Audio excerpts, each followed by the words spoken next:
Japan की research है उसके मुताबिक ये कि ऐसा इंजेक्शन तैयार हो चुका है जो आप लगवाएंगे तो आपके जो दांत हैं गिर चुके हैं तो वो रीग्रो कुदरती तौर पर करना शुरू कर देंगे। क्या ये सच है, झूठ है, ये रिसर्च क्या है? नहीं, बिल्कुल रिसर्च तो दुरुस्त है। जापान की क्योटो यूनिवर्सिटी के अंदर ये रिसर्च चल रही है, इवन इसकी ह्यूमन ट्रायल्स चल रहे हैं। रिसर्च में बिल्कुल यही जैसा आपने बताया, थोड़ा सा ओवर सिंप्लीफाइड वर्जन है ये, लेकिन ये ऐसा ही है कि जिनके दांत नहीं होंगे तो उनको इंजेक्शन लगेगा और उनके जो डोरमेंट टूथ बड होंगे, दांतों की जो बड्स होती हैं बेसिकली, वो एक्टिवेट हो जाएंगी और वो दांत रीग्रो कर जाएंगे।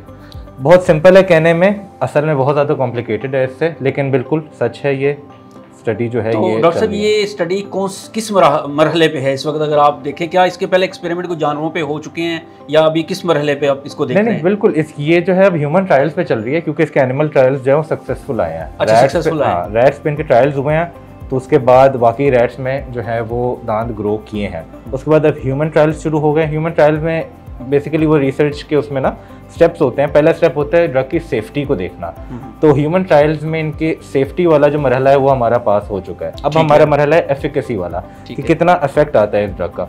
वो इस टाइम जापान के अंदर बच्चों में, खासतौर पे बच्चे जिनके दांत नहीं टाइम पे आ रहे होते, उनमें ये जो है ना इंट्रोड्यूस की गई है और उस पर स्टडी हो रही है। लेकिन इस टाइम सेफ्टी इसकी इस्टेब्लिश हो गई है।